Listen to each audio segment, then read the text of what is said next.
Let's go to Skype and bring in the man who writes about the Rockies every day for the Denver Post. His name is Patrick Saunders. He's a genius! Hey, Kiz. He's a genius? Are you driving and Skyping at the same time? Well, I'm multi-talented. What can I say? Yeah, I'm worried about you being multi-accidented. I'm hoping you're pulled over. You're in your car, aren't you? Yeah, I was running late from DIA. I'm actually in my wife's car. So I was running So you're late going to from wreck your DIA. wife's car? Yeah. So I had to pull over and do this little show with you guys. So anyway, that's what's up. Are you wearing a Detroit Tigers cap? I am. How'd you reckon? You saw the D, I see huh? the old English D, yeah. You know what? I have no allegiance whatsoever to the Detroit Tigers, but I was there, Comerica Park, I think it was last summer. I love their D. I mean, to me, it's one of the greatest, coolest symbols in sports. I love the hat, so I thought, what the heck? I can't really have a baseball allegiance. I'll just have one to the Detroit Tigers hat. What's some facial hair going on, man? Well, I've had this forever, Kiz. All right. You guys need to see each other more. Yeah, I guess. Hey, Huh? Patrick, Mark and I were just talking about expectations. The fact that Bud Black got fired in San Diego because he did not meet the expectations of management and ownership. And we started talking about the Rockies and expectations. And neither one of us can recall specific expectations that are set down by the organization year in, year out. Every once in a while you hear somebody say, well, we'd like to win the NL West, or we're going to win 90 games. You've been around this team for a long, long time now. You're with them on a daily basis. What are the expectations? Are there stated expectations before they go into a season, or even now at this point in the season? The closest thing I've heard this year, and this even was during the 11-game losing streak, closest thing I heard was, I think we can rally to play meaningful games in September, whatever that means. Does that mean playing a spoiler? Does that mean making the playoffs? It's all a moot point now. But think about it, Kiz, you were there. It was it was October of 2013. Right. When we sat down with Dick Monfort and he kind of opened the books to us and everything. You remember the statement? It was, I think you asked the question, or maybe Hockman asked him, what should the fans expect? What's realistic? And he said, playoffs 2 out of every 5 years. Yeah. And our jaws hit the floor. Not that it wasn't realistic, because hell, if they made it 2 times every 5 years, that'd be great. But then an owner would come out and set the bar that low. I was aghast that he said it, and it's stuck in my mind ever since.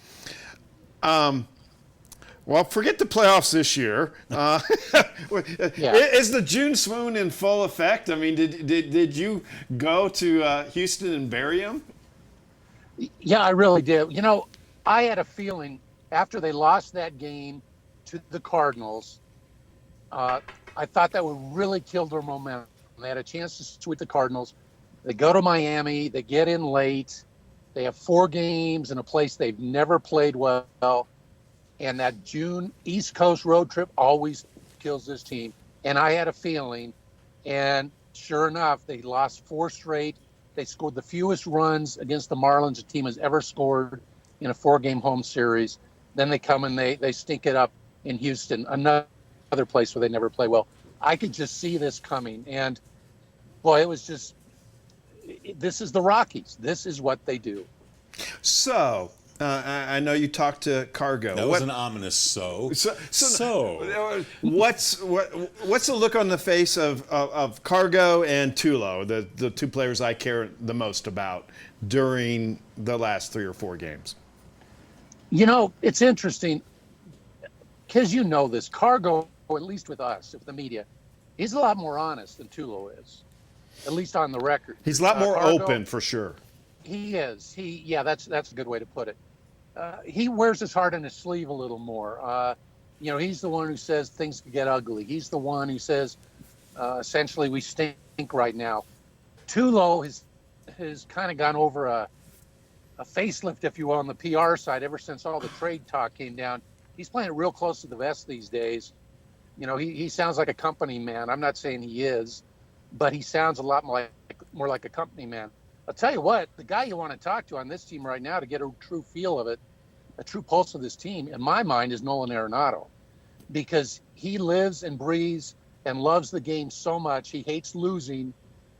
but he's refreshingly candid about it, about his own play, about his teammates' play. And Arenado is really fed up because he does not like what's going on right now. Are you saying that he's starting to take a leadership role? Because we haven't really seen that from him yet. Yes, and I think it's not so much out in the open yet, but he's certainly grown up a lot. And I do think he is becoming quickly, and I believe Kids wrote this maybe a week or so ago, he's become the face of this franchise. He has grown up a lot. He's a much bolder presence in the clubhouse than he ever used to be. He used to follow Todd Helton and then Tulo around like a little puppy dog. No longer. Nolan Arenado's his own man now. He's Patrick Saunders of the Denver Post, and all our live guests are brought to you by Papa John's. Better ingredients, better pizza, Papa John's. Who's the next starting pitcher who gets sent down to Albuquerque to work on his command? Oh, God. But they don't have anybody left, really. I guess the bigger question, really, working there. The big question now is, and I have no indication it's going to happen, are they going to bring John Gray up? Yeah. And is it the right time to bring him up? He's pitched very well his last 7 starts or so in Albuquerque. He seems to have really found a groove. Right now they have Russin, who's essentially a glorified long reliever trying to fill a spot starter role. He's been awful. They have David Hill, who's he's okay. Let's not even talk about Kendrick. But I guess the question is Gray really ready? And another part of the question, guys, is it even the right time to do it? In other words, is the environment right now the right time to bring John Gray up? I guess you could debate both sides. Well, something to think about as well, attendance, Patrick, and he might be the only person that gives them an attendance boost if this thing continues to derail the way it has. Let me ask you something about a commentary I did yesterday. I contend that now is the perfect time to trade Jorge De La Rosa. He's your 3rd highest salary. He's making well over $10 million a year. You're not going anywhere with him. He is a bit fragile. He's had a couple of injuries this year, a couple of injuries last year as well. I know you might be able to get more leverage if you wait until the trade deadline, but do you really want to wait until he might get another injury? So can you see them dealing Jorge De La Rosa? And if so, sooner or later? You know, I saw your commentary, Les, and I was a little caught off guard by it, not because doesn't make sense, but because it hadn't entered my mind. The guys I thought are primary trade bait, of course, Tulo, Cargo, that goes without saying. John Axford for sure, because on a 1-year deal, and he's been sensational. Everybody needs a guy like him. But then you brought up Jorge, and I thought, that could make sense. Now, immediately, as you suggest, before he gets hurt again, I don't think the Rockies would. I'm not saying they shouldn't do it, but I don't think they will do it. Partly because Jorge's just hit a groove right now, and he's really one of the only reliable starters in that rotation, and I can't see him dismantling everything right now. I think they're going to wait at least another month. But I could be wrong, but it wouldn't shock me to see them blow everything up and send him out. Is this do I have this right? This is a 8-game homestand that we're starting? It is, let me count. I think it's a 7-game, 8-day homestand, if I'm not mistaken. Okay, if it's 7 games, the percentage chance the Rockies have of going 5-2 on this homestand is 50-50. Okay. How's that? Well, then there's 50% hope. 50-50 No, wouldn't work. 7 games, 50-50 wouldn't work. Hey, I'm not It's a an math it's an guy. 8-game homestand, 2, 3, and 3. Okay. Yeah. My guess is they're going to be about even on this homestand. Well, yeah, your 50-50 works now. It's 8 games. Yeah, well, We'll stick with that. my reason in thinking is they have the Brewers, who are terrible, Yeah. and they have the D-backs, who are terrible. Right. But the problem is the Rockies have not played well on the road. What are they, 600 at home, I think, Yeah. right now? You know what, guys? Even if they came home and only lost once, and maybe people did soothe feelings, etc., this team still has so many holes, so many weaknesses, that it doesn't really matter at this stage. I just don't see them. For them, their goal should be to reach 500. I don't see anything beyond that. I really don't. Man, I thought I was the negative one.